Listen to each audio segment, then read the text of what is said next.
ya, sangat penting. Begitu kita dapat rema dari Tuhan, begitu saya dapat rema dari Tuhan bahwa Tuhan akan menjawab doa saya, anak saya dipisahkan, itu langsung saya mengimajinasikan. Setiap dia mulai, setiap ada godaannya ada begitu saya tahu dia kayaknya pergi nih, wah dia kayak nelfon, itu langsung saya imajinasi enggak, dia akan punya pacar yang baik, dia akan punya ini gitu. Pokoknya saya mengimajinasikan semuanya.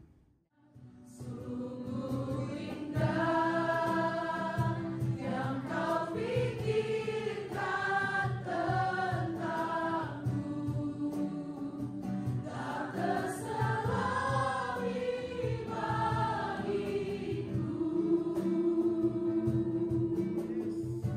Sungguh indah. Halo semuanya. Shalom Kakak. Hari ini saya mau menyaksikan bagaimana puasa imajinasi seperti kaos. Recording in Yang progress. ya, yang belum ya. Jadi saya mau bersaksi gini. Saya punya anak 2. Ini salah satu anak saya. Jadi udah sekitar berapa bulan yang lalu tuh dia bilang, "Mami, aku dekat sama satu orang." Begitu dia ngomong itu saya shock. Karena itu bukan tipe dia. Pokoknya menurut saya tidak seimbang. Bukan dalam harta ya, bukan. Tapi dari karakter, dari cara kerja itu benar-benar beda jauh. Terus gimana dia anak mami, saya kan punya trauma ya sama anak mami ya. Jadi saya nggak mau anak saya dapat anak mami juga gitu. Maksudnya saya nggak mau anak saya mengulangi kesalahan yang sama. Saya pokoknya mati-mati awal saya mati nggak bisa, mami nggak setuju. Saya bilang gitu. Dan dia bilang ini alasannya apa? Saya sebutin alasannya. Tapi kan yang mami pikirin belum tentu semuanya benar. Kan kalau anak muda tuh agak susah ya kalau dibilangin. Iya, Anak muda tuh agak susah, maunya mereka tuh bilang, "Mami, kita itu nggak usah dibilangin. Kita kepentok sendiri juga kita ini." Masalahnya kan buang waktu, kepentok sakitnya itu kan ini. Cuman kalau ngomong anak muda tuh agak susah. Jadi ya udah saya bawa dalam doa aja lah. Saya nggak mau ribut, saya nggak mau apa. Mungkin mereka juga belum pacaran, baru dekat, tapi udah saya doain aja. Wah, saya doain terus, pokoknya nggak akan ini, pokoknya saya perkatakan. Itu udah berapa bulan. Nah kemudian bulan Desember kemarin ibu mengajarkan tentang imajinasi. Jadi sebelumnya itu sekitar akhir November itu salah satu hamba Tuhan tuh sebenarnya dia lagi ibadah sih. Dia tuh ngomong ada seorang ibu yang dia berdoa untuk anaknya supaya anaknya ini tidak dengan pasangan yang salah. Tuhan mendengar doa ibu ini dan pacar yang baru akan datang. Langsung saya aminin gitu kan. Tapi saya tahu itu buat saya gitu, langsung saya aminin. Tapi saya belum mengimajinasikan itu sekitar bulan November. Baru ibu ngajarin itu kan sekitar Desember tentang kita harus mengimajinasikan. Jadi mulai itu saya praktekin. Jadi setiap bangun tidur, saya tuh nggak langsung bangun. Jadi saya merem dulu, saya mengimajinasikan hari itu. Saya dapat berkat, anak saya pisah dengan orang itu, maksudnya menjauh lah, orang itu menjauh gitu. Itu saya pernah perkatakan setiap hari gitu kan. Nah walaupun ya dalam prosesnya itu kadang-kadang saya tahu nih dia kalau teleponan kan rada-rada menjauh gitu kan. Oh pasti ini udah mulai enggak, saya langsung imajinasikan lagi, enggak, pokoknya pacar yang baru akan datang gitu. Karena kan dia bilang pacar yang baru, berarti bukan yang ini gitu kan. Terus sampai itu itu nggak lama loh. Itu baru berapa minggu kali ya saya lakukan, belum sampai sebulan. Anak saya kemarin ngomong, "Mami, aku lagi dekat sama satu cowok. Yang ini oke lah gitu kan." Cuman bukan masalah itu, cuman yang penting lepas dulu dari itu, masalah ini jodoh apa enggak kan ntar tinggal diimajinasikan lagi gitu. Cuma maksudnya penting lepas dulu gitu dari itu. Dan dalam hati saya bilang, oh iya, saya ini pernah ngalamin ini sebelumnya dengan anak saya yang satu lagi. Dia juga gitu, waduh pokoknya calon pacarnya saya nggak demen banget deh gitu. Memang anak-anak saya bilang, "Mami jangan ketinggian nih ngelihatnya gitu." Cuman mungkin karena kita mungkin orang tua ada pertimbangan ya, kenapa kita melarang anak begitu kan. Nah waktu itu saya berdoa, saya memperkatakan firman, tapi saya belum ngerti tentang imajinasi. Itu lama loh. Itu setahun baru akhirnya pisah memang, setahun. Tapi kalau ini saya baru mulai Desember, saya baru mulai kayaknya Desember ya ini. Dia Desember akhir udah mulai deket sama orang lain. Jadi nggak habis sebulan sih sebenarnya. Jadi makanya saya ternyata oh iya benar ya. Kita belajar untuk apapun gitu, untuk aspek hidup saya lain juga ada gitu. Cuman kesaksian nanti menyusul ya. Tunggu udah goal. Jadi memang kuasa imajinasi itu perlu ya, sangat penting. Begitu kita dapat rema dari Tuhan, begitu saya dapat rema dari Tuhan bahwa Tuhan akan menjawab doa saya, anak saya dipisahkan, itu langsung saya mengimajinasikan. Setiap dia mulai, setiap ada godaannya ada begitu saya tahu dia kayaknya pergi nih, wah dia kayak nelfon, itu langsung saya imajinasi enggak, dia akan punya pacar yang baik, dia akan punya ini gitu. Pokoknya saya mengimajinasikan semuanya dan benar itu terjadi. Tuhan Yesus baik. Amin. Yang kamu pikirkan itu yang terjadi. Ya, apa yang saya pikirkan itu yang terjadi.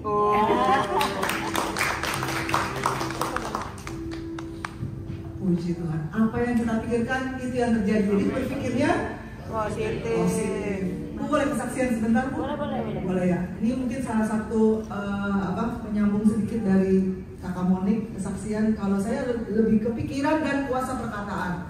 Jadi saya memang dipercayakan sebagai WL di tempat saya.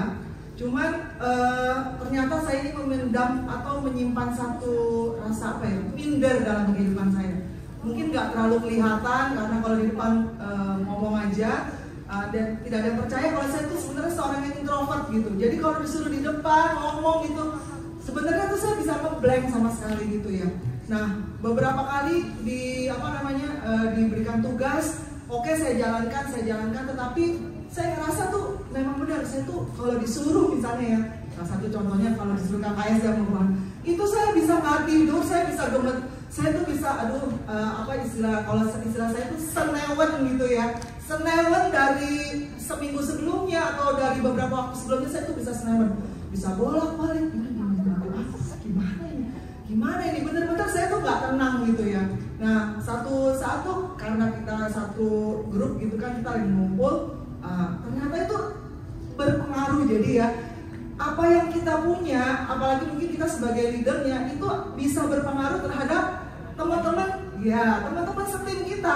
Kalau kita punya rasa takut, otomatis loh, percaya nggak percaya itu ketransfer ke teman-teman kita, dan itu terjadi gitu. Dan ketika satu saat ada satu ibadah dan kok enggak banget gitu mimpinya, di situ saya bilang, saya tahu kelemahan saya dalam minder dan ini harus kita putuskan. Saya cuma bilang gini, itu minder itu sesuatu yang goblok, saya bilang seperti itu. Dan percaya nggak? Itu percaya nggak percaya, saya juga merasa kayak ada sesuatu yang copot gitu dari diri saya, gitu. Setelah saya ngomong gitu, kok kayaknya ada yang copot, entah apa, saya juga nggak ngerti gitu ya. Tapi sejak itu saya merasakan mungkin memang nggak bisa terlalu drastis langsung berubah, Bu, tapi semakin membaik gitu. Jadi kalau disuruh, ya apalagi suami saya selalu bilang, kalau disuruh pelayanan jangan pernah nolak. Iya gitu. Sekarang kalau dulu kan banyak banget gitu orang-orang, oh nggak bisa, tapi sekarang iya gitu. Jadi kalau disuruh tugas juga, iya oke, pokoknya saya persiapkan sebaik-baiknya gitu. Jadi kuasa apa yang kita pikirkan bener ya. Kalau aduh ntar bagaimana? Ternyata apa yang aduh itu bisa kejadian kalau kita pikirin terus gitu. Tapi biar dengan perkataan kita itu yang akan membatalkan semua kelemahan di dalam kehidupan kita bersama dengan Tuhan. Amin. Amin.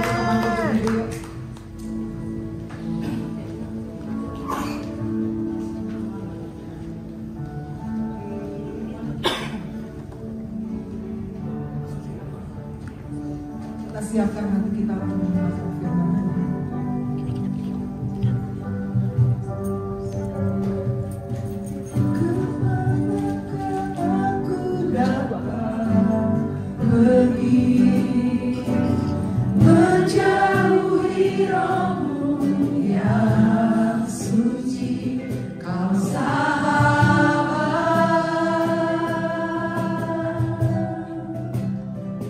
Dan kau dekat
belajar bahwa kita punya Allah yang besar, kita punya Tuhan yang besar, yang bahkan dengan pikiran kita yang sekecil ini gak mampu untuk memahami kuasa dan kemuliaan Tuhan. Biarkan Tuhan yang bekerja di dalam kehidupan kita. Izinkan Tuhan masuk di dalam kehidupan kita dan merubah seluruh paradigma hidup kita. Izinkan, karena Tuhan gak bisa masuk kalau kita terus memblocking diri kita, kalau kita terus menutup pikiran kita, menutup hati kita. Tetapi izinkan Roh Kudus pagi hari ini, izinkan Tuhan pagi hari ini masuk dan menguasai seluruh kehidupan kita. Maka kehidupan kita akan penuh dengan berkemenangan. Kehidupan kita akan berjalan bersama Tuhan. Kita akan melihat satu kemustahilan demi kemustahilan terjadi di dalam kehidupan kita. Terima kasih Tuhan. Biar terus beri pengertian kepada setiap kami pada pagi hari ini Tuhan. Dan biar setiap firman-Mu yang ditabur pagi hari ini masuk mereka, bahkan kami bisa kerjakan dalam kehidupan kami sehari-hari. Sekali lagi, sungguh besar pengorbananmu bagiku, terlalu dalam untuk dimengerti. Sungguh besar, sungguh indah yang Kau pikirkan tentangku, tak terselami bagiku. Sungguh indah. Sekali lagi. Sungguh besar pengorbananmu bagiku, terlalu dalam untuk dimengerti. Sungguh besar,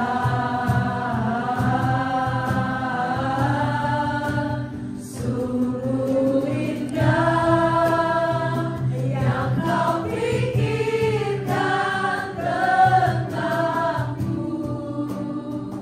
tak terselami bagiku.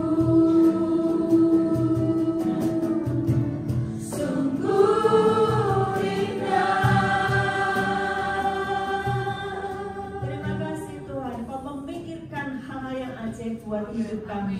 Dan hari ini kami mau belajar tentang pikiran-Mu, tentang semua yang sudah Kau kerjakan atas kehidupan kami. Mampukan kami untuk menangkap dengan kerendahan hati kami Tuhan. Kami hancurkan setiap hati yang keras. Kami hancurkan setiap pikiran-pikiran kesombongan kami Tuhan. Kami hancurkan setiap yang bukan dari Tuhan di dalam nama Yesus. Dan semua benih firman hari ini kami tangkap dan berakar, bertumbuh, berbuah lebat, mengubah hidup kami di dalam nama Tuhan Yesus. Haleluya. Amin. Amin. Amin. Baru hari ini, coba berdiri yang baru. Ada yang melihat Bang Emerson ya? Shalom Bang. Kenalin ini Bang Emerson ya, temannya Mbak Obi. Ada? Siapa? Ingrid, temannya? Rizky. Oke. Salam kenal, welcome to the club. Oke, masih tetap dengan tema pikiran. Saya harap tidak ada yang miss dari apa yang saya sampaikan, karena 2025 bukan tahun yang gampang, tetapi asal kita sudah masuk ke dalam dunianya Tuhan. Apa itu dunianya Tuhan? Firman. Semua yang Tuhan sudah sediakan, kita masuk di dalamnya, semua akan bergoncang, tinggal tetap yang di dalam firman. Nah itu loh maksud saya, kenapa saya begitu serius ngajari untuk tinggal di dalam firman. Saudara, pesan penting hari ini, ada begitu banyak orang yang terlalu menghabiskan waktunya memikirkan orang lain. Seperti gini loh, mikirin kesalahan orang, ngamatin kesalahan orang, kayak gitu ya, betul kan? Kita suka menghabiskan waktu memikirkan kesalahan orang atau kekurangan orang atau menilai orang, betul kan? Diamati terus sampai akhirnya timbul yang namanya pikiran negatif atasmu. Ini bahaya ya. Kalian sudah menjadi orang-orang yang salah fokus. Terus ada yang ngamati terus, tahun 2025 iblis mau bikin apa ya? Ada naga yang besar begini gitu kan ya. Lu salah fokus. Fokusnya harusnya apa? Setiap ketetapan Tuhan mau bikin apa, gitu kan?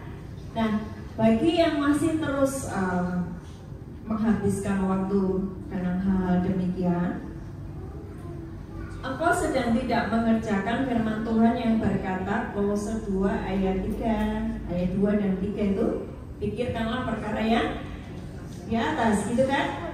Berarti melanggar firman ya. Kalau mikirin apa yang akan dikerjakan iblis hari ini ya, kok aku melihat naga, kok aku melihat ini. Jadi mikirin siapa? Ayo dong. Kakak semuanya ngerti ya nih ya.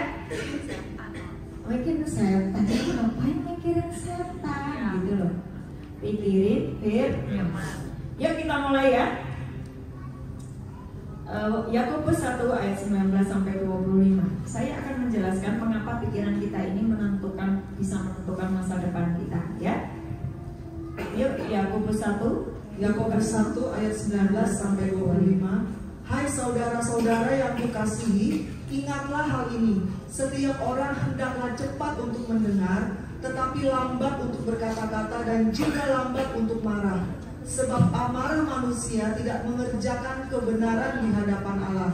Sebab itu, buanglah segala sesuatu yang kotor dan kejahatan yang begitu banyak itu, dan terimalah dengan lemah lembut firman yang tertanam di dalam hatimu, yang berkuasa menyelamatkan jiwamu. Tetapi hendaklah kamu menjadi pelaku firman, dan bukan hanya pendengar saja. Sebab jika tidak demikian, kamu menipu diri sendiri. Sebab jika seorang hanya mendengar firman saja dan tidak melakukannya, ia adalah seumpama seorang yang sedang mengamat-amati mukanya yang sebenarnya di depan cermin. Baru saja ia memandang dirinya, ia sudah pergi atau ia segera lupa bagaimana rupanya. Tetapi barang siapa meneliti hukum yang sempurna, yaitu hukum yang memerdekakan orang, dan ia bertekun di dalamnya, jadi bukan hanya mendengar untuk melupakannya, tetapi sungguh-sungguh melakukannya, ia akan berbahagia oleh perbuatannya. Oke, amin. Ayat ini memberi petunjuk bahwa firman itu cermin untuk melihat keberadaan roh kita. Ya, ada kata-kata cermin di sini. Saya sudah sampaikan. Yang ngikuti Zoom pasti ngerti ya. Oh ini diulang. Ya saya cuma mau ulang. Cuma nanti akan saya tambahin. Kenapa ada banyak orang tidak bisa mempercayai firman? Ya, nanti saya akan jelaskan. Ini ayat yang kita baca Yakobus 1:19 sampai 26 ini adalah firman itu cermin untuk melihat keberadaan roh kita. Mengapa kita harus tahu keberadaan roh kita? Karena sejatinya manusia itu adalah makhluk roh yang tinggal di dunia fisik. Ngerti ya? Sesungguhnya kita ini manusia roh yang kebetulan kau harus masih tinggal di dunia fisik. Orang-orang yang sudah meninggal hari ini, mereka tetap hidup di dalam dimensi dunia roh, entah itu di Hades, entah itu di Firdaus. Nah, KKS ini kita lebih mempersiapkan menuntun banyak orang membekali kita semuanya supaya menyadari ada kehidupan nyata daripada kehidupan fisik kita hari-hari ini. Ya, kehidupan kita ini hanya permulaan dari nanti kekebalan. Ini mesti ngerti loh. Kalau menurut Bapak Ibu, hidupmu tuh ya hanya hidup sekarang ini aja, kamu habiskan waktumu untuk memikirkan hal-hal yang fisik, aku akan kecewa. Nanti pada saat harus tinggal di dalam kekekalan ya. Oleh karena itu kita harus menyadari bahwa kita manusia roh dan harus memperhatikan dimensi roh. Dan saya berkata tadi di Yakobus 1 tadi dibilang bahwa firman itu cermin untuk melihat keberadaan manusia rohmu. Ngerti ya? Yes. Paham ya? Yes. Jadi secara fisik saya bisa melihat, oh kalian sehat gitu ya, oke ya. Terus secara manusia ya, tubuh, jiwa dan roh. Secara jiwa saya bisa melihat jiwamu. Ketika saya ngomong sesuatu yang padas, tajam, kau tersinggung, itu berarti jiwamu labil. Bagaimana saya menyentuh rohmu? Bagaimana saya menyentuh rohmu? Yesus berkata, perkataan-perkataan yang kukatakan adalah roh dan hidup. Yohanes 6 ayat 63. Jadi supaya saya bisa melihat kondisi rohmu, saya harus menyampaikan firman. Ketika orang itu enggak atau tidaknya, saya tahu rohnya. Jadi ya, buat yang mulai konseling, yang mulai mengkonselingi banyak jiwa-jiwa, karena saya percaya bahwa KKS ini sejatinya destininya adalah mendampingi jiwa-jiwa, betul ya? Kalian nanti akan dihadapkan kepada banyak jiwa-jiwa yang enggak ngerti. Aku nih hidup tuh untuk apa sih? Enggak ngerti. Sehingga mereka kalang kabut gitu loh. Tapi ketika engkau ngerti kebenaran, engkau bisa membimbing mereka mengerjakan seperti yang Tuhan mau. Oke? Yohanes 6 ayat 63 itu pegang. Kemudian Yakobus 1:19 sampai 26 tadi tentang firman adalah cermin rohani, dan tentang perkataan Yesus itu adalah roh dan hidup. Pegang itu ya. Satu lagi, 1 Petrus 1 ayat 21 sampai 23.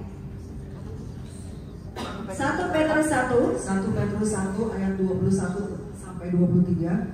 Oleh dialah kamu percaya kepada Allah yang telah membangkitkan dia dari antara orang mati dan yang telah memuliakannya, sehingga imanmu dan pengharapanmu tertuju kepada Allah.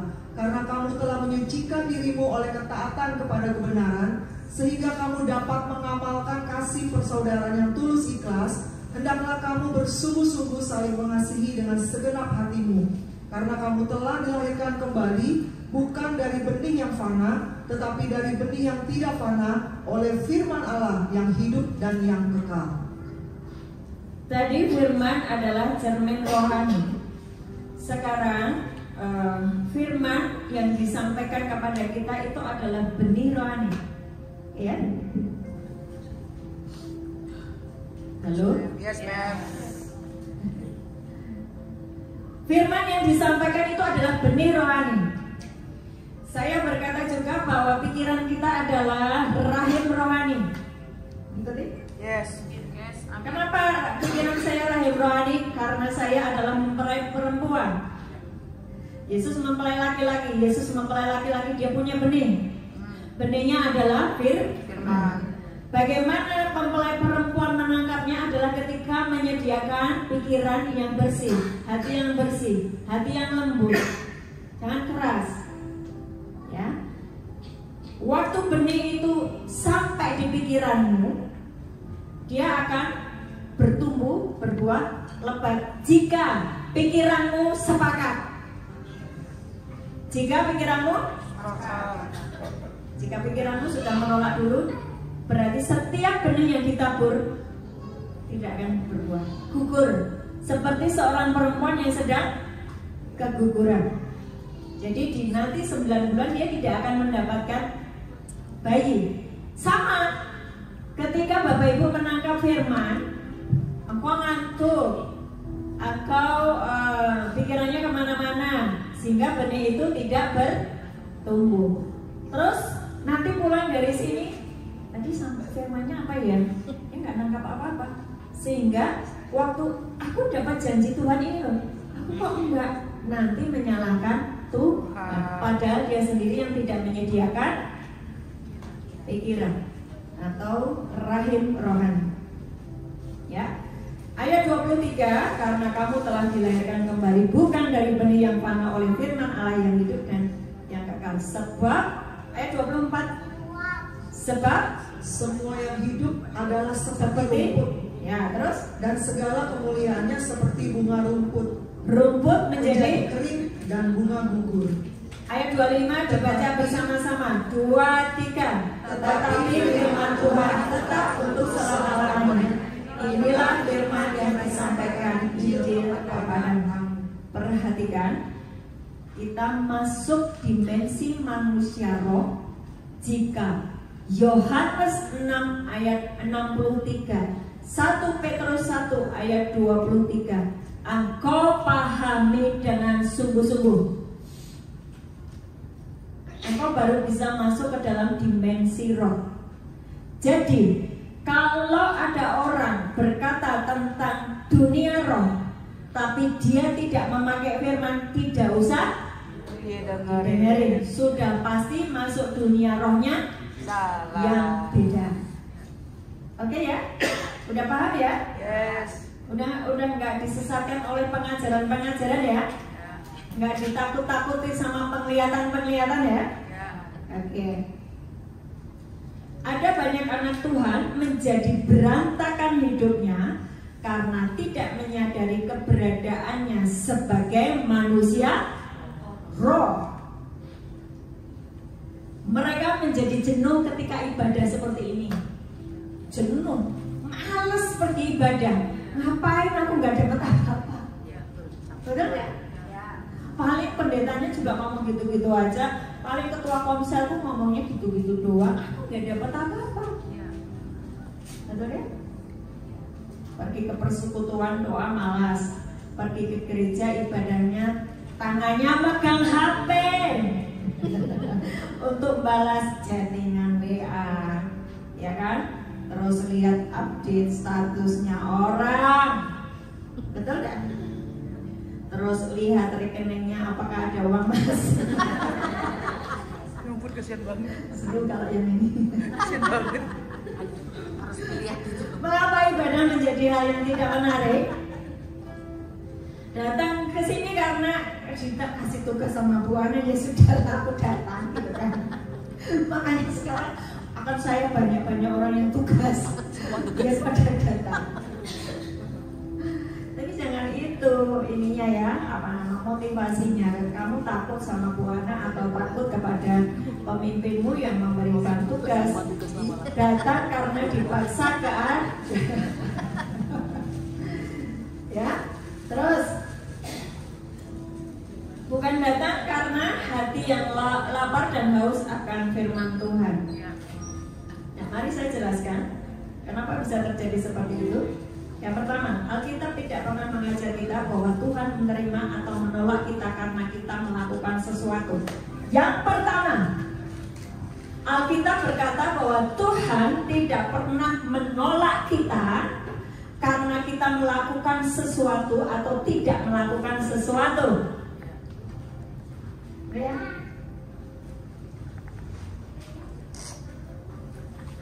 Misalnya karena kita rajin pelayanan, rajin baca firman, rajin berbuat baik, maka Tuhan menerima kita.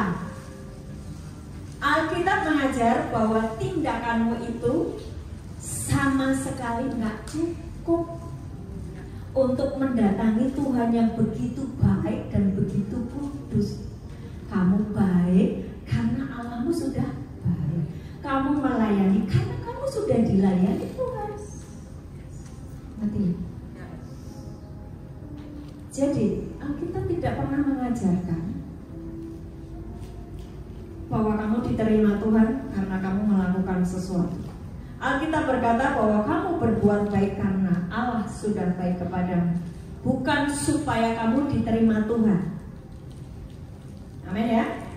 Jika kamu berpikir bahwa dengan segala kebaikanmu, dengan segala ibadahmu, Tuhan menerimamu, maka engkau sedang hidup di dalam hukum Taurat seperti saudara sepupumu. Oke? Jadi bagaimana yang benar? Firman Tuhan berkata, Tuhan menerimamu berdasarkan apakah rohmu telah dibenarkan atau belum. Sekali lagi, banyak yang batuk ya.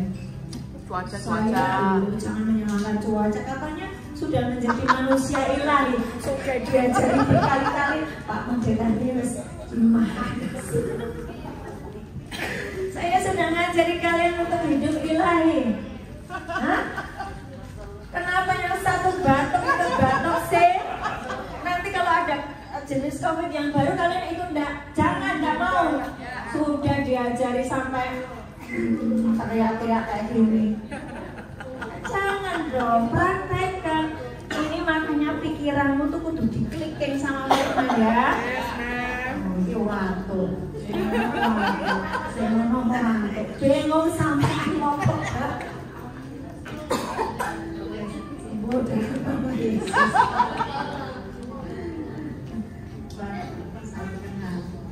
Akhirnya kita ketemu di sini. Sudah kenal. Chris, salam kenal.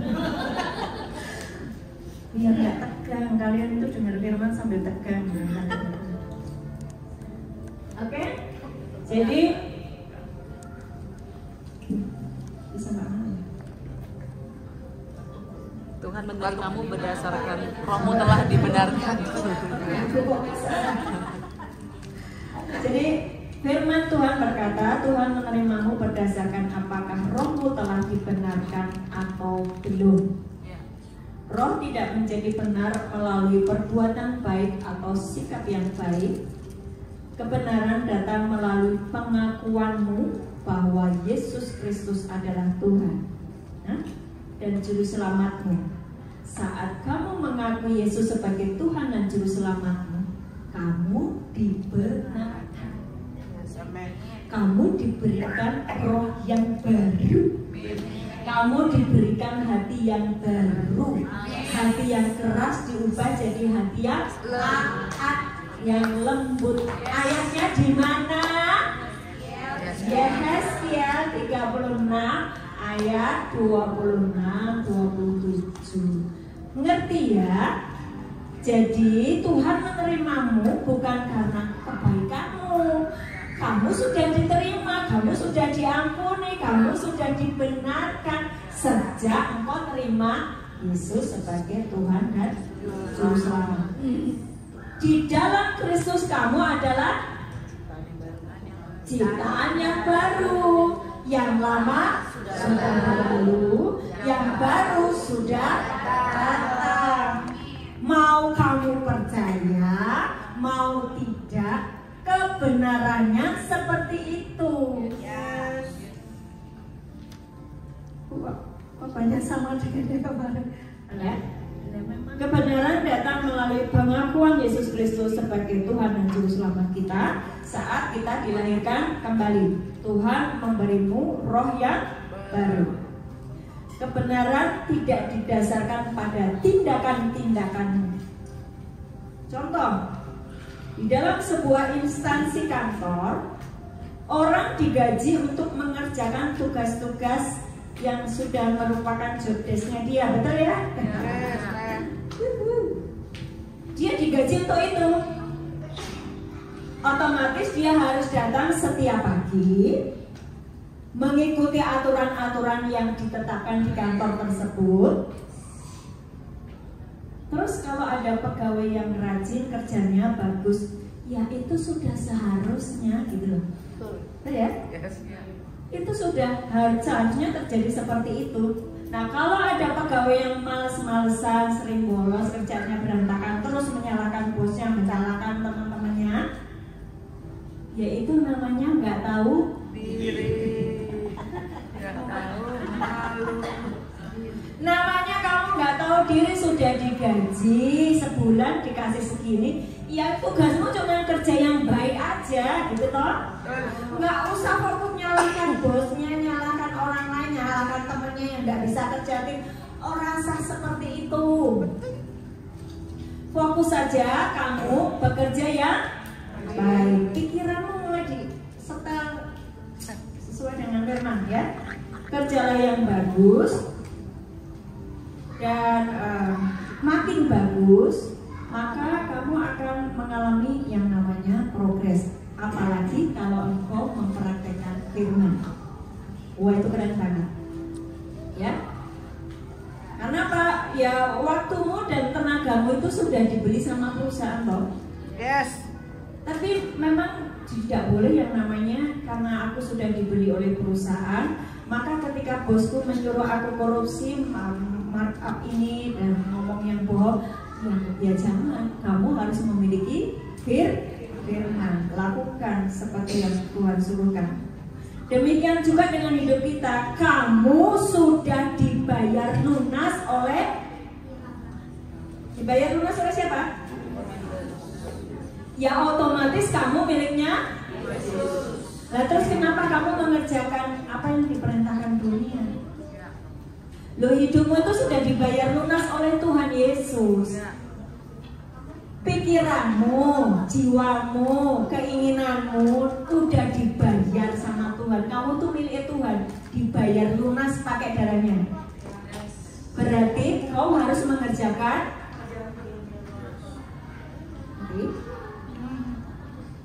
Sebaiknya sudah nggak usah lagi punya keinginan-keinginan yang berlawanan dengan firman. Contoh nanti susah hidupmu, sengsara di 2025 kamu akan melihat banyak orang collab karena pikirannya tidak mau selaras dengan firman Tuhan. Ya, sudah semestinya kita melayani Tuhan, bukan melayani Tuhan supaya masuk surga. Kamu sudah masuk surga sekarang. Cuma tugasmu masih banyak di bumi. Orang yang tidak paham kebenaran ini akan terjebak di dalam hukum Taurat.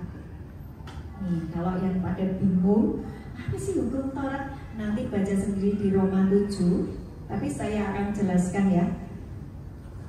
Jadi hukum Taurat membuat orang berpikir bahwa dirinya sudah cukup baik dengan pelayanan, dengan nyumbang ini itu, dengan sibuk melayani di sana sini. Hukum Taurat. Kamu dibenarkan karena melakukan pelayanan. Itu hukum Taurat. Ngerti ya? Hukum Taurat membuat kita menjadi agamawi. Berpikir bahwa melalui perbuatan-perbuatan kita Tuhan menerima kita. Sehingga jika kita berdosa, kita menjadi sangat terintimidasi gitu. Ya, putus asa, menyalahkan diri sendiri, bunuh diri, apalagi karena dosa loh, depresi. Dan ujung-ujungnya berkata, sulit loh ikut Tuhan Yesus tuh sulit. Itu berarti dia sudah masuk ke dalam jebakan dari hukum Taurat. Lihat 1 Korintus 15 ayat 56. Ini saya akan jelaskan kenapa banyak orang nggak cocok dengan firman. Maksudnya masih meragukan firman gitu ya. Walaupun dia ada di gereja loh. Ya. 1 Korintus 15 ayat 56. 1 Korintus 15 ayat 56. Sengat maut ialah dosa dan kuasa dosa ialah hukum Taurat. Nah, kalian paham nggak itu? Sengat maut adalah dosa, kuasa dosa ialah hukum Taurat. Lantas apakah hukum Taurat itu salah waktu itu dibikin oleh Tuhan? Enggak. Hukum Taurat itu dipakai oleh Tuhan untuk menuntun waktu itu karena belum ada Yesus turun. Tapi kenyataannya dikasih hukum itu mereka makin berbuat makin sadar, pikirannya itu jangan berzina, jangan berzina, jangan berzina. Pikirannya jangan berzina, malah berzina. Jangan mencuri, jangan mencuri, jangan mencuri, malah mencuri. Itu benar nggak? Jangan membunuh. Memang tidak membunuh, tapi ketika aku membenci sesamaku, aku sudah dibilang membunuh. Betul nggak? Yes. Tapi ketika engkau tahu bahwa ketika kamu sudah dibeli, kamu dibenarkan. Waktu terima Yesus sebagai Tuhan dan Juru Selamat, kamu dibenarkan, kamu dibebaskan, kamu dibersihkan. Waktu kamu menyadari bahwa aku sudah dibersihkan, aku sudah dibenarkan, pikiran kita tertuju kepada apa yang Tuhan sudah kerjakan, maka kita dengan mudah menghindari dosa. Amin. Pikirkan firman, pikirkan apa yang Tuhan sudah kerjakan, maka engkau bisa menjauh dari iblis. Mendekatlah kepada Allah, lawanlah iblis, maka ia akan lari daripadamu. Firman-Nya berkata begitu tuh. Mendekat kepada Allah, bagaimana Allah tidak kelihatan?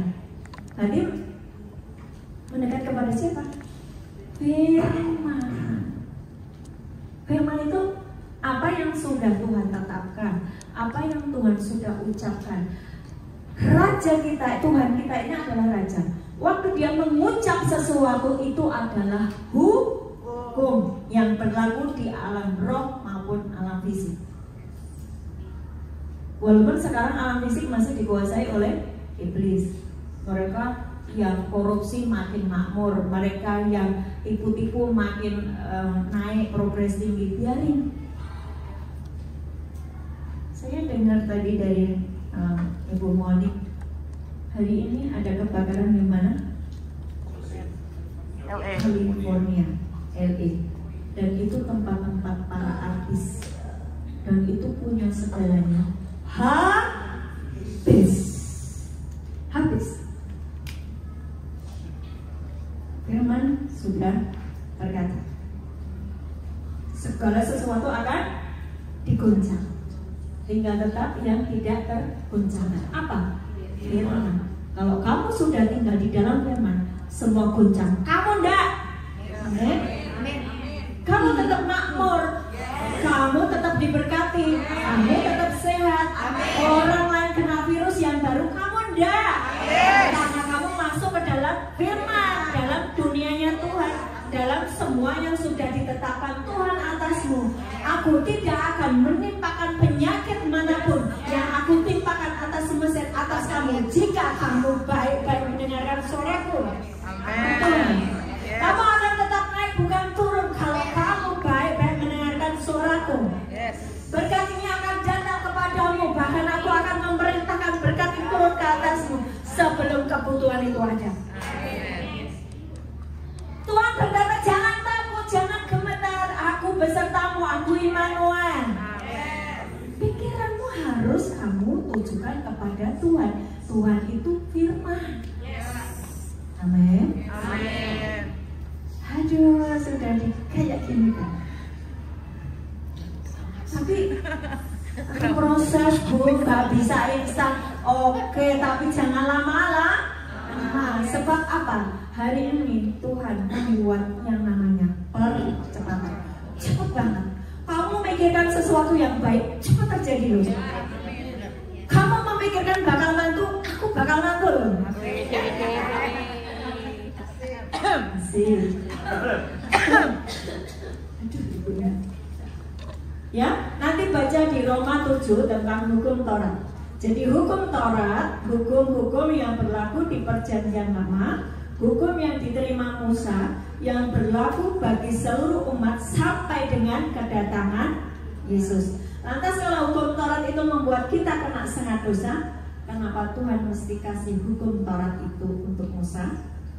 Tuhan mau menunjukkan kepada seluruh umat manusia, juga kepada iblis, bahwa kamu butuh juru selamat. Amin. Seringkali manusia berkata, aku bisa gini, bisa gitu. Buktinya aku nggak usah percaya firman, buktinya aku bisa. Jangan sombong. Jangan sombong. Ada akhirnya kamu akan terbentur dengan firman. Baca Roma 7 ayat 5, 6, dan 9. Roma 7 ayat 5, 6, dan 9. Sebab waktu kita masih hidup di dalam daging, hawa nafsu dosa yang dirangsang oleh hukum Taurat bekerja dalam anggota-anggota tubuh kita agar kita berbuah bagi maut. Tetapi sekarang kita telah dibebaskan dari hukum Taurat, sebab kita telah mati bagi Dia yang mengurung kita, sehingga kita sekarang melayani dalam keadaan baru menurut roh, dan bukan dalam keadaan lama menurut huruf hukum Taurat. Ayat 9. Dahulu aku hidup tanpa hukum Taurat, akan tetapi sesudah datang perintah itu, dosa mulai hidup. Ya, perhatikan. Pelan-pelan belajar ya, supaya ngerti nanti kalau hukum Taurat apa sih gitu ya. Gitu ya. Jadi pada dasarnya kenapa banyak orang itu masih belum paham firman atau tidak mempercayai firman, karena mereka sebetulnya terjebak dalam hukum Taurat. Ya. Roma 7 ayat 5 saya ulang dulu. Sebab kita masih hidup di dalam daging, hawa nafsu dosa. Ini artinya apa? Dia didrive oleh pikiran yang tidak dipenuhi firman. Dirangsang oleh hukum Taurat tadi loh yang saya ngomong ya. Jangan begini, jangan begitu. Semakin kamu jangan-jangan, semakin kamu mengerjakan itu. Paulus berkata begitu kan? Yang dirangsang oleh hukum Taurat bekerja dalam anggota tubuh kita agar kita berbuah bagi maut. Loh, ini Alkitab sih ngomong kan? Tapi sekarang kita telah dibebaskan dari hukum Taurat. Kamu masuk di dalam hukum kasih karunia. Kamu dibenarkan waktu kamu terima Yesus. Ini dicetak dulu di pikiranmu, sehingga ketika ada dosa yang datang menyerangmu, kamu mungkin gini loh, di dalam kehidupan sehari-hari kamu tidak lepas yang dari namanya kesalahan, betul ya? Ketika kamu melakukan kesalahan, jangan terintimidasi bahwa kamu dosanya besar banget gitu kan. Ini pikiranmu akan kacau banget. Kamu dibenarkan, kamu minta ampun saja, Tuhan ampuni tadi begini-begini. Kamu mulai berjalan di dalam kebenaran dan memastikan pikiranmu tetap berkata bahwa aku sudah dibenarkan. Waktu pikiranmu nggak tertuju ke situ, engkau didrive untuk terus diintimidasi dengan kesalahan-masalah. Itu yang membuat engkau tidak bisa masuk ke dalam dunianya Tuhan. Kamu diseret oleh iblis berkata kamu tuh nggak layak, nggak layak. Itu bedanya hukum Taurat dan hukum kasih karunia. Tapi sekarang kita telah dibebaskan dari hukum Taurat. Roma 7 ayat 6. Sebab kita telah mati bagi Dia, bagi daging kita, bagi hukum Taurat yang mengurung kita, sehingga kita sekarang melayani dalam keadaan baru menurut apa? Roh. Rohmu sudah dibarui waktu terima Yesus. Mau percaya mau tidak, rohmu tuh udah bersih. Dan itu kalau Efesus 1 ayat 14 dibilang kamu tuh dimeteraikan, disegel. Rohmu tuh disegel pakai Roh Kudus. Sesungguhnya iblis tuh nggak bisa masuk kecuali kamu mengizinkan pikiranmu membuka diri kepada iblis dengan pikiran negatif yang tidak selaras firman. Itu rohmu bisa disentuh. Pelan-pelan masukkan dulu. Ini dahsyat loh kalau kalian panggil. Saya sebentar lagi mungkin pulang ke rumah Bapak ya.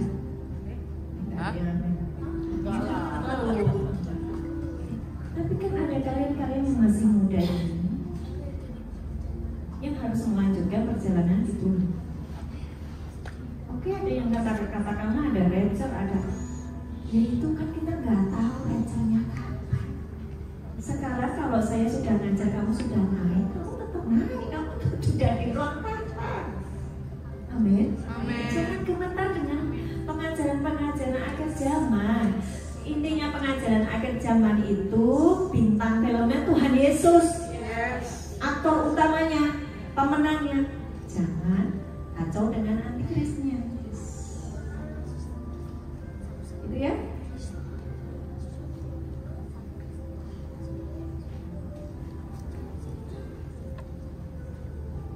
keadaan yang baru menurut roh dan bukan dalam keadaan lama menurut huruf hukum Taurat. Ayat 9. Roma 7 ayat 9. Dahulu aku hidup tanpa hukum Taurat. Akan tetapi sesudah datang perintah itu, dosa mulai hidup. Itu Paulus ngomong itu. Ini yang nulis siapa? Paulus kan? Coba dibaca di Galatia 3 ayat 24. Galatia 3:24. Galatia 3 ayat 24. Jadi hukum Taurat adalah penuntun bagi kita sampai Kristus datang, supaya kita dibenarkan karena iman. Berarti ya, hukum Taurat adalah penuntun bagi kita sampai Kristus datang. Sekarang Kristus sudah datang belum? Berarti kamu pakai hukum Taurat enggak? Ya. Jangan pakai aturan-aturan nggak boleh ini, nggak boleh itu. Kamu kejebak. Milikilah hati yang seluas samudera, bahwa engkau sudah dibenarkan. Maka ketika engkau melihat kesalahan orang lain itu santai gitu loh. Ini kalau nggak dapat pemahaman ini, melihat kesalahan orang itu langsung ngejudge. Yang ini, yang itu, harus begini, harus begitu. Itu hukum Taurat. Kamu hidup dalam hukum Taurat. Kamu tidak hidup di dalam kasih karunia. Kamu tidak punya kasih karunia. Kamu tidak punya kemurahan hati untuk menerima sesamamu. Kamu nggak sadar bahwa kamu sudah diterima. Kamu nggak sadar bahwa kamu sudah diampuni. Ketika melihat orang lain salah, kamu harus begini, kamu harus begitu, kamu harus hukum. Itu yang membuat kita bisa mengasihi orang-orang di penjara. Kamu punya hati seluas samudera untuk menjangkau mereka. Walaupun sudah berkali-kali kau sampaikan firman Tuhan, mereka keluar tetap jahat. Tidak apa-apa. Kalaupun saya hidup hari ini hanya untuk menyelamatkan satu jiwa, tidak apa-apa. Itu upahmu besar di surga. Saya mau teman-teman ya, Bapak Ibu semuanya, anak-anak saya, milikilah hati seperti hati Tuhan. Tuhan berkata begini, kamu salah nggak? Datang aja, akui. Aku mengampuni kok. Sesungguhnya keberadaanmu ketika kamu terima aku sebagai Tuhan dan Juru Selamat, kamu itu sudah bersama aku di sebelah kananku, sebelah kanan Bapa. Itu keberadaan.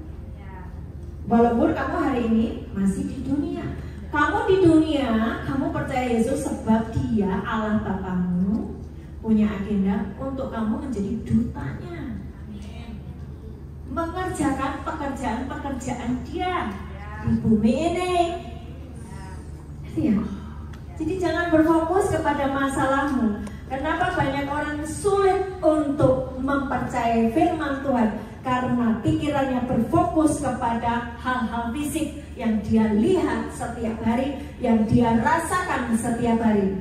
Patokannya bukan kepada firman. Itu yang membuat orang kacau. Kacau karena Tuhan berkata, aku tidak pernah menciptakan masa depan yang hancur, yang kecelakaan. No, tidak pernah ada dalam pikiranku atas hidupmu. Yeremia 29 ayat 11. Tapi kenapa hidupku kacau Tuhan? Karena kamu tidak mempercayai ketetapanku. Pikiranmu tertuju pada hal-hal yang kamu lihat, yang kamu rasakan, yang kamu terima. Terus bagaimana harusnya? Pikirkanlah perkara yang di atas. Firman Tuhan, ketetapan Tuhan. Itu yang menjadi pikiran. Atau bagaimana? Kalau enggak, hidup susah. Sampai kamu dikubur, susah. Tuhan enggak bikin kamu susah. Dia miskin supaya kamu kaya. Dia menderita supaya kamu hidup diberkati. Supaya tidak ada sisaan dalam hidupmu. Ini sudah gantikan itu. So mari saya ajak untuk engkau coba memiliki hati seperti hati Tuhan. ketika ada saudaramu yang berbuat salah, milikilah hati seluas sama. Jangan marah, jangan pahit, ya? Karena kalau kamu melakukan itu berarti bahwa engkau hidup dalam hukum Taurat. Waktu kamu hidup di dalam hukum Taurat, kamu akan mati dihakimi dengan hukum Taurat. Udah. Dulu hidupmu terlalu banyak apa harus gini, harus nanti kamu mati dihakimi dengan hukum yang kamu percaya.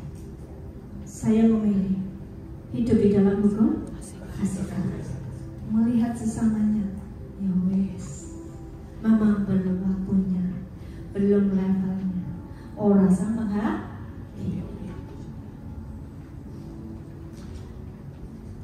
Oke?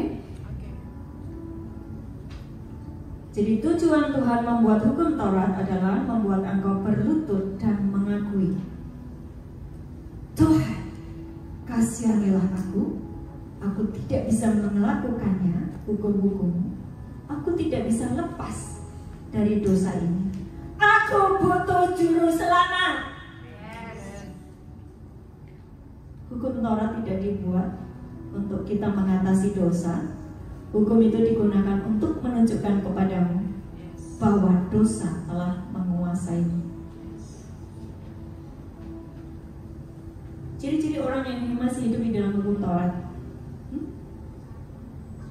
terlalu banyak aturan, harus ini, harus itu, jangan ini, jangan begitu. Nyanyi itu harusnya yang siapa yang suruh kecil? Mazmur berkata, tepuk tangan. Lagi banyaklah aturan-aturan ya. Dan orang yang hidup di dalam hukum Taurat terjebak di dalam roh agamawi. Mereka sesungguhnya masih hidup di dalam daging, sehingga pikirannya tidak bisa menciptakan selaras dengan firman. Dengar ya, kenapa banyak orang tidak bisa memakai pikirannya untuk menciptakan sesuatu? Dia deklarasi firman, tapi tidak terjadi karena dia masih terjebak dalam hukum Taurat. Itu tadi loh, hasilnya harus itu, masih menghakimi, masih ya. Waktu dia mendeklarasikan firman, mengimajinasikan firman, dia tidak bisa mengerjakannya. Di roh itu nggak nyambung, frekuensinya semerawut gitu loh, nggak tajam.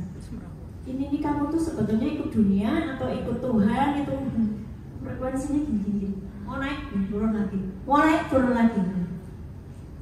Imajinasi sesuatu, pikiran kita ini, waktu kita memikirkan sesuatu dan selaras dengan firman, apalagi terus kamu mengucapkannya, kamu mendeklarasikan setiap hari, itu frekuensinya naik ke surga. Itu menciptakan sesuatu di dimensi alam roh. Dan itu firman sudah terjadi. Waktu kamu menggemakannya, kamu seperti ngambil apa yang Tuhan sudah lakukan tadi loh. Yang sudah firman. Dalam kurun waktu beberapa hari, bulan, tahun, itu akan pasti terjadi. Dengan catatan tidak dicampur dengan pikiran negatif. Fokus terus kepada pikiran yang di atas, atau Filipi 4 ayat 8, yang sudah hafal tapi sulit untuk mengerjakannya toh. Aku hafal Bu Filipi 4 ayat 8, semua yang baik, semua yang sudah didengar, semua yang disebut kebajikan, semua yang mulia, pikirkanlah itu. Aku tahu itu. Tapi kenapa kamu mikirkan? Hukum Taurat. Kamu terjebak di dalam hukum Taurat. Bu, aku masih belum paham. Saya ini dodol Bu. Tolong ya Bu. Gini loh, gini. Semua yang difirmankan oleh Tuhan di perjanjian baru itu ya dan amin, perjanjian lama juga sudah terjadi. Kamu tinggal mempercayainya. Ketika 2 Korintus 5 ayat 17 berkata di dalam Kristus kamu adalah ciptaan baru. Kamu ciptaan baru. Oke? Ketika firman berkata kamu akan diberi hikmat, pengertian, pewahyuan, aku berdoa supaya mata hatimu terang. Doalah seperti itu, maka itu akan kamu dapatkan. Waktu kamu berdoa minta hikmat, kamu dikasih hikmat. Kitab Yakobus ngomong kayak gitu kan? Gak ada yang sulit. Yang sulit adalah memaksa saya membaca. Kamu membaca Alkitab, itu sulit buat saya. Saya sulit untuk memaksa kamu membaca Alkitab. Tapi sebetulnya ketika kamu mau membaca Alkitab dan mempercayainya, seperti iman anak-anak, kamu mendapatkan semuanya. Yes. Kamu mendapatkan semuanya. Ya.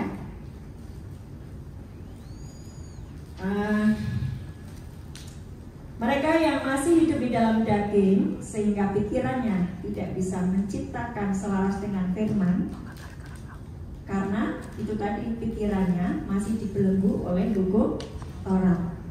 Makanya yang menjadi orang yang kedagingan terus, semua yang kelihatan yang jadi fokusnya. Hukum Taurat sebenarnya menguatkan dosa dan memberikan kuasa pada dosa. Agama mengatakan hukum Taurat diberikan untuk membantumu mengatasi dosa.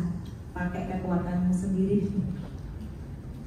Hukum Taurat sebenarnya menguatkan dosa dan memberikan kuasa pada dosa. Agama akan mengatakan hukum Taurat itu diberikan untuk membantumu mengatasi dosa. Pakai kekuatanmu sendiri. Itu saudara sepupu kita itu loh. Orang lain di luar Yesus loh.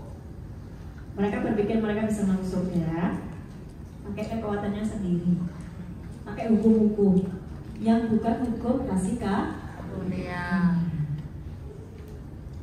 Tapi banyak anak Tuhan yang di gereja juga masih terjebak dalam hukum Taurat. Jadi perhatikan poinnya.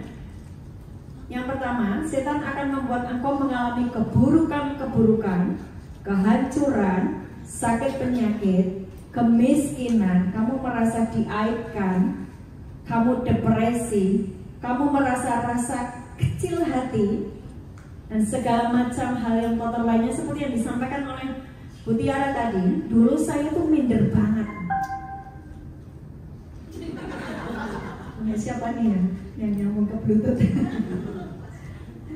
Ya. Jadi sekali lagi, setan akan membuat engkau mengalami keburukan, kehancuran, sakit penyakit, kemiskinan, aib. Kamu merasa diaibkan orang gitu loh. Aib, kamu depresi, kamu merasa rasa kecil hati, dan segala macam hal kotor lainnya, dan membuat engkau berfokus kepadanya. Oke? Fokusmu pada kecil hatimu itu tadi loh, mindermu itu loh. Dianggap penting loh, aku ini minder Bu, jangan. Aku gak bisa Bu, ngomong di depan kayak gini gak bisa. Saya dulu juga orangnya gak bisa. Kalau ada tamu tuh saya bisa kabur masuk ke kamar loh. Zaman kecil saya. Sekarang kalau ada tamu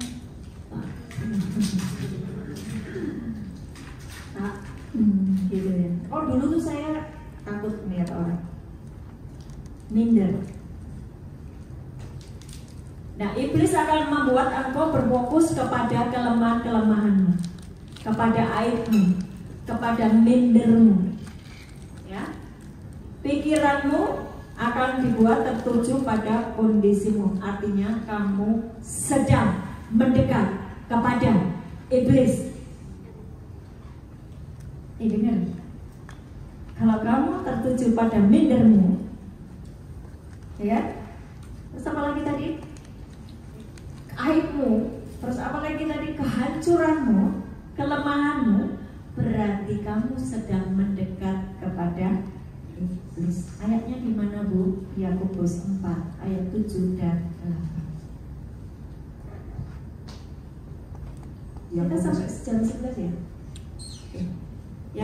4, 7 sampai 8. Yakobus 4 ayat 7 sampai 8. Karena itu tunduklah kepada Allah dan lawanlah iblis, maka ia akan lari daripadamu. Mendekatlah kepada Allah dan ia akan mendekat kepadamu. Tahirkanlah tanganmu, hai kamu orang-orang yang berdosa, dan sucikanlah hatimu, hai kamu yang mendua hati. Mendua hati itu pikirannya bercabang. Orang yang pikirannya bercabang, dia tidak punya kuasa imajinasi karena double. Bu, maaf, Yakobus 4 berapa? 7 dan 8. Mendua hati sama dengan orang yang pikirannya bercabang. Orang yang pikirannya bercabang, dia tidak punya kuasa imajinasi. Itu sama dengan orang yang bimbang. Orang yang bimbang tidak akan mendapatkan apa-apa. Bapak Ibu, ini pelajaran tentang pikiran. Jadi jangan bingung, bu anaknya lagi ngajar apa sih? Pikiranmu itu loh. Saya ora bertobat.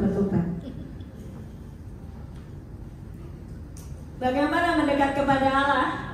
Allah ada di surga. Carilah kebenaran yang merupakan janji Tuhan atas masalah yang sedang kau hadapi. 7 aspek di dalam kehidupanmu. Setiap orang memiliki 7 aspek itu, yang ikut Bible study sudah ngerti ya. Saya akan ulang. Bagaimana mendekat kepada Allah? Cari kebenaran yang merupakan janji Tuhan. Sejak engkau terima Yesus sebagai Tuhan dan Juru Selamat, engkau dibenarkan. Efesus 1 ayat 3 sampai 14. Saya sudah mengajar beberapa bulan yang lalu. Saya ulang-ulang sampai kalian melukai. Tapi sekarang lupa. Jangan. Efesus 1 ayat 3 sampai 14 itu keren sekali. Itu keberadaanmu. Kamu dibenarkan, kamu dianggap sebagai anak Allah. Segala berkat di surga itu sudah jadi bagianmu. Amin. Itu Efesus 1 ayat 3 sampai 14. Kamu sekarang butuh apa? Efesus 1 ayat 1 sampai 14 sudah menyampaikannya. Dan kamu dibenarkan, disegel pakai Roh Kudus. Iblis roh jahat tidak bisa masuk ke dalam dirimu kecuali kamu membukanya. Membuka segel itu. Kapan kamu membuka segel itu supaya iblis masuk adalah ketika kamu melanggar ketetapan Tuhan dan terus menerus dia dilukai. Siapa yang dilukai? Roh Kudus.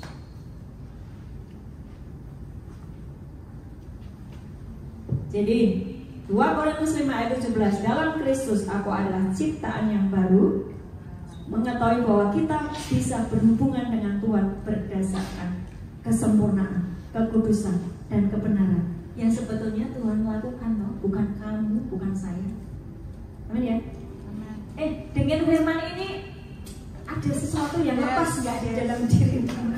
Sekarang ada yang lepas dong. Sangat hukum Taurat harus lepas. Jangan kamu merasa sudah ibadah, sudah nyumbang sana sini kamu benar. Belum tentu. Ketika pikiranmu masih dibelenggu oleh kuasa hukum Taurat. Coba dibacakan Yohanes 1 Yohanes 3 ayat 3. 1 Yohanes 3 ayat 3. Setiap orang yang menaruh pengharapan itu kepadanya menyucikan diri sama seperti dia yang adalah suci. Menyucikan diri sama seperti dia yang adalah suci. Pengharapanmu di dalam siapa? Tuhan. Tuhan memuduskan kamu, menyucikan kamu. Itu pengharapan. Kamu akan dibuat suci. Kamu akan dibuat benar. Sebagai closing, saya panggil 3 orang ke sini. Siapa yang mau? 3 orang.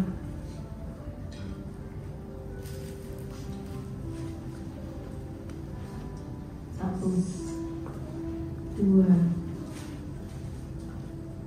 3.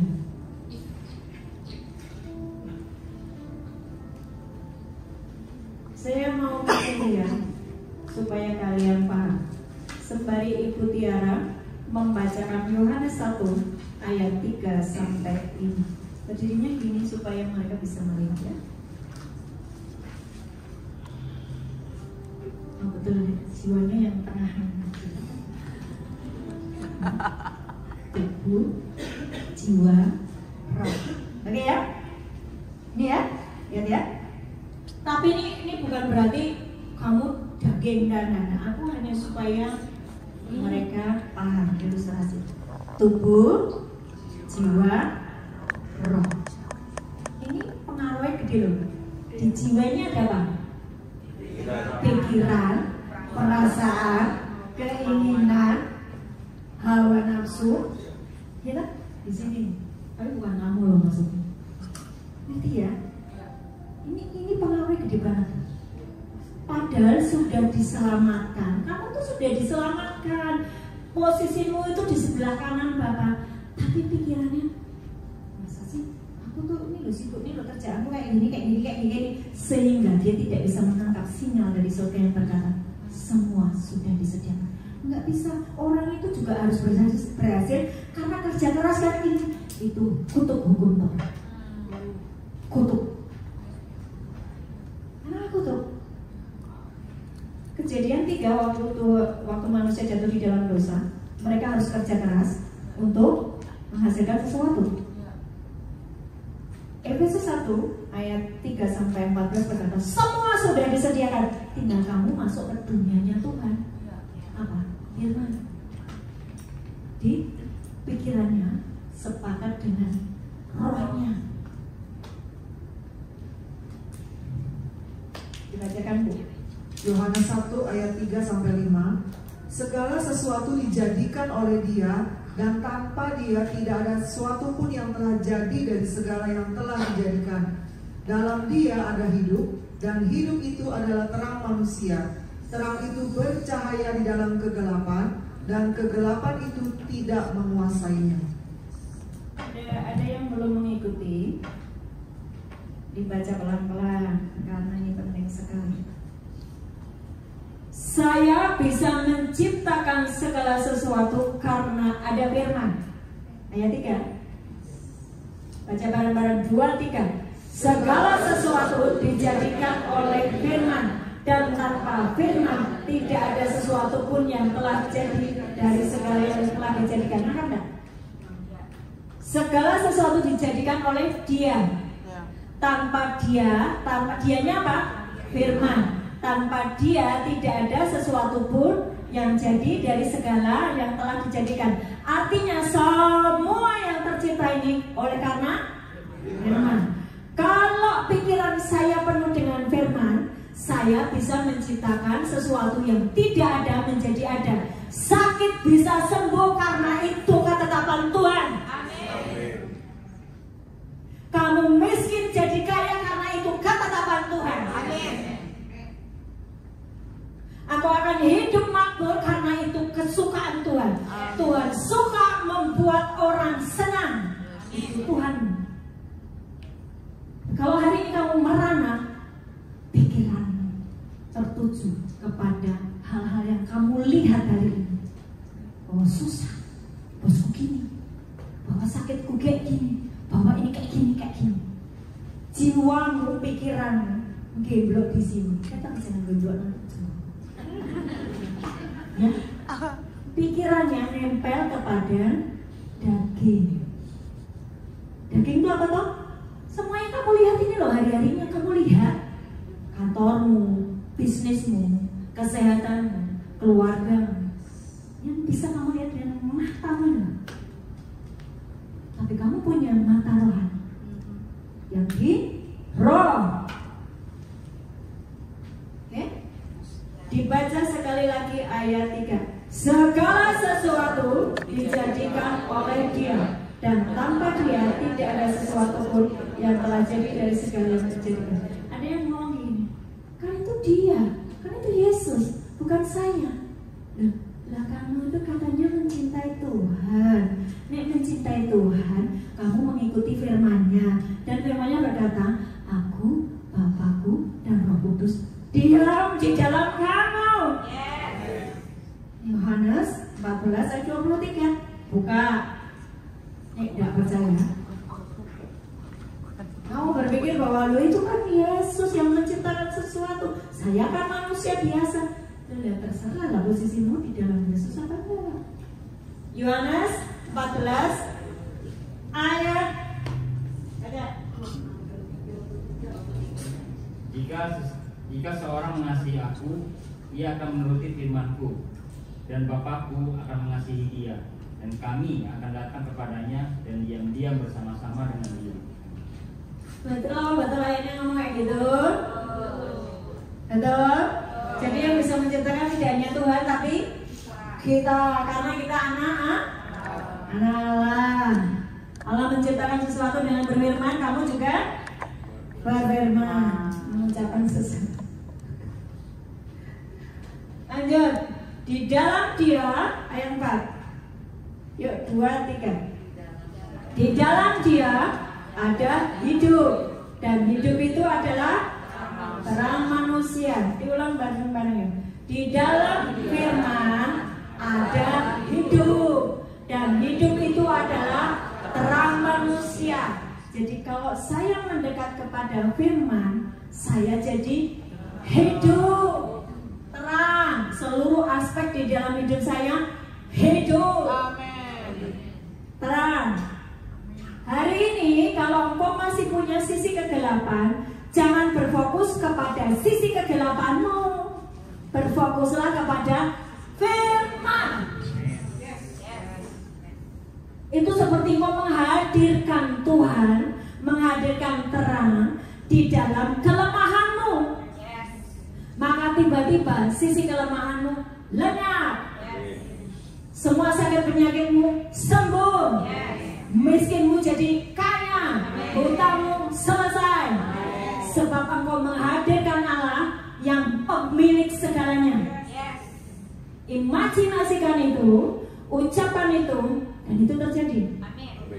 Waktu kamu mendekat kepada Allah yang adalah firman. Terus ayat 5, terang itu bercahaya di dalam kegelapan, dan kegelapan itu tidak menguasai. Waktu ini pikiran saya, jiwa saya, perasaan saya, keinginan saya selaraskan dengan firman, maka saya sudah masuk ke dunianya Tuhan. Dunia di mana semua sudah disediakan, tapi di alam roh. Kamu bisa mengambilnya dengan mengimajinasikan, memperkatakan terus-menerus. Jangan dicampur dengan bimbang, jangan dicampur dengan marah, jangan dicampur dengan pahit. No, nanti frekuensinya nggak nyambung. Kamu terus berfokus ke situ, maka dalam kurun waktu beberapa waktunya akan terjadi apa yang kamu ucapkan sesuai dengan pikiranmu yang selaras dengan rohmu. Rohmu sudah bersih, rohmu sudah bersih. Terus tinggal kau mengucapkan firman, maka itu terjadi. Tapi kalau jiwamu terus percaya kepada ketakutan, kemiskinan, kegagalan, aib, semua kebobrokan, jiwamu depresi.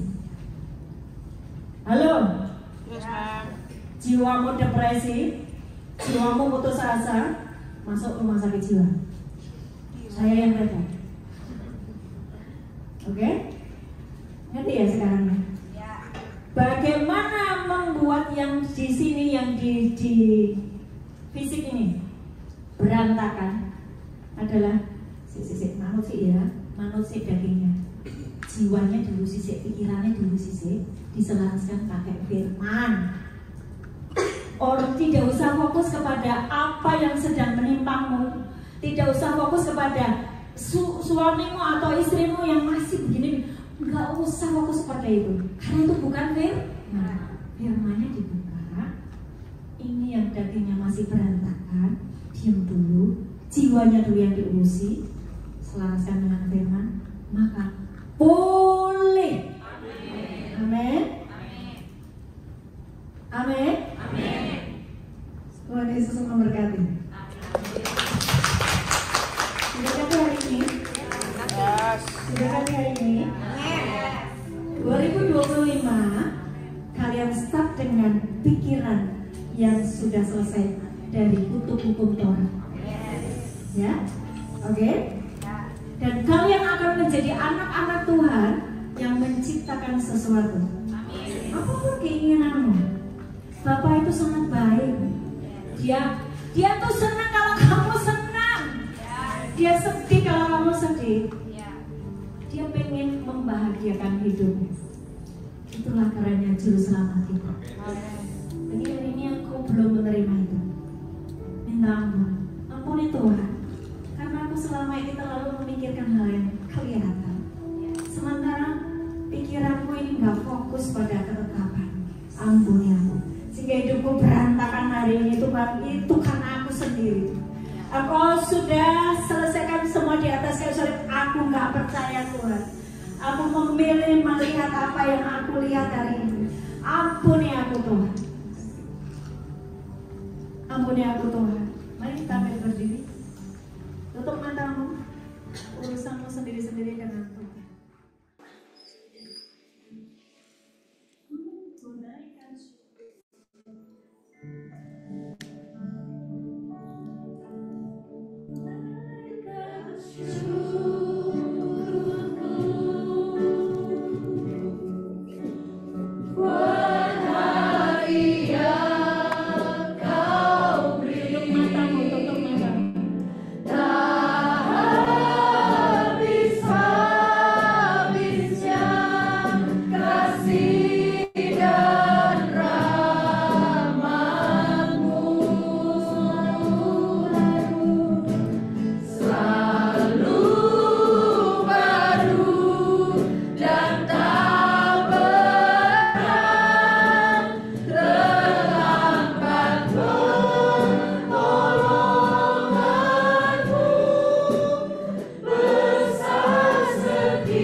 mati buat kamu. Hari ini apapun yang kau alami, kamu merasa depresi, kamu merasa kamu tidak kuat, Tuhan, apa tidak kuat, Tuhan. Terus lihat pada Firman, dia mengasihi, dia mencintaimu, dia mau kamu bahagia, dia kamu mau sukacita, dia mau kamu makmur, dia mau kamu sembuh. Percayai dia, jangan berfokus pada apa yang kamu lihat dan kamu rasakan.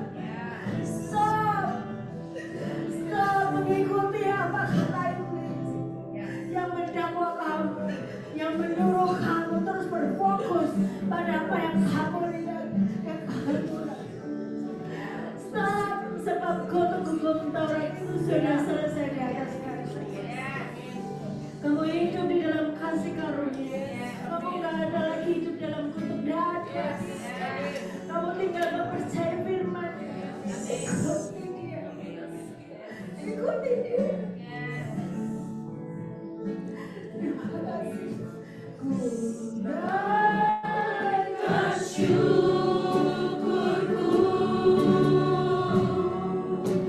buat hari yang kau beri. Tak habis-habisnya kasih dan rahmat-Mu. Selalu baru dan tak pernah terlambat pertolongan-Mu. Besar setiamu di sepanjang hidupku. Ku naikkan syukurku buat hari yang kau beri. Tak habis-habisnya kasih dan rahmat-Mu. Selalu baru dan tak pernah terlambat pertolongan-Mu. Besar setiamu di sepanjang hidupku. Besar setiamu, besar setiamu, besar setiamu di sepanjang hidupku. Amin.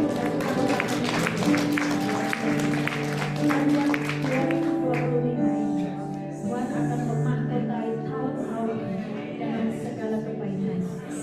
Itu ketetapan. Kalau engkau belum mendapatkan kebaikan Tuhan, pikiran selaraskan dengan firman. Stop, berhenti untuk memikirkan terus-menerus apa yang kau lihat, fakta dan data. Terus yang kau dengarkan, terus yang kau lihat, engkau membuat tidak bisa pikiranmu percaya pada firman. Hari ini, mari berfokus kepada apa yang Tuhan sudah kerjakan atas hidupmu. Dan ketika engkau sudah diselaraskan pikiranmu, imajinasimu, perkataanmu dengan firman Tuhan, engkau sedang membuat makmur atas hidupmu sendiri. Dan ketika hidupmu sendiri makmur, Tuhan akan memakai kamu sebagai duta kerajaan untuk menyampaikan kepada banyak orang yang hari ini sedang mengalami kegelapan. Tuhan punya kalian semuanya.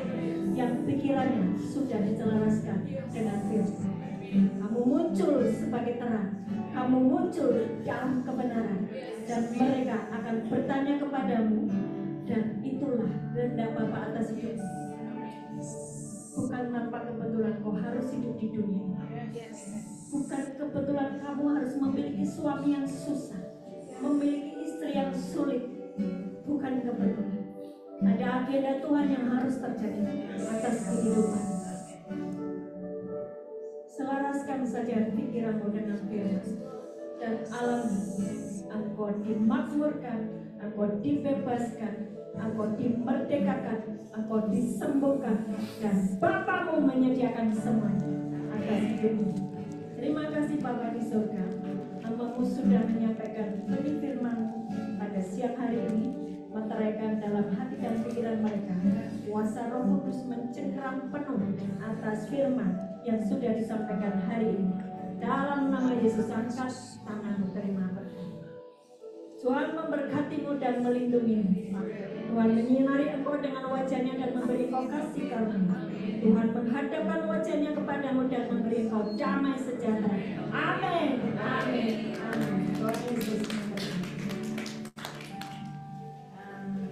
Berikut lagi di luar negeri, jadi tidak ada pengumuman. Oh ya, pengumuman. Bagi yang belum dapat snack, silakan ambil snack. Terus nanti hari tanggal 18 KKS akan melayani onsite di Nusa Kambangan. Bantu kami, dukung kami di dalam doa, ya, supaya apa yang kami sampaikan di Nusa Kambangan, kami akan menyampaikan, kami akan berbagi kaos seperti ini, ya. Ini untuk mengubah mereka yang sulit sekali pikirannya di-drive oleh hal-hal yang jahat. Saya mencoba untuk mendobrak pikiran mereka dengan hak kasih kaos satu-satu, ya, supaya mereka ketika keluar dari lapas, mereka berubah cara berpikirnya, diselaraskan dengan firman, dan mereka akan mengerjakan agenda Bapa. Dukung kami di dalam doa, dan besok kita juga ada pelayanan di Polda siang, ya. Dan terus kita akan kerjakan semuanya karena semua sudah selesai. Tugas kita adalah menyelesaikan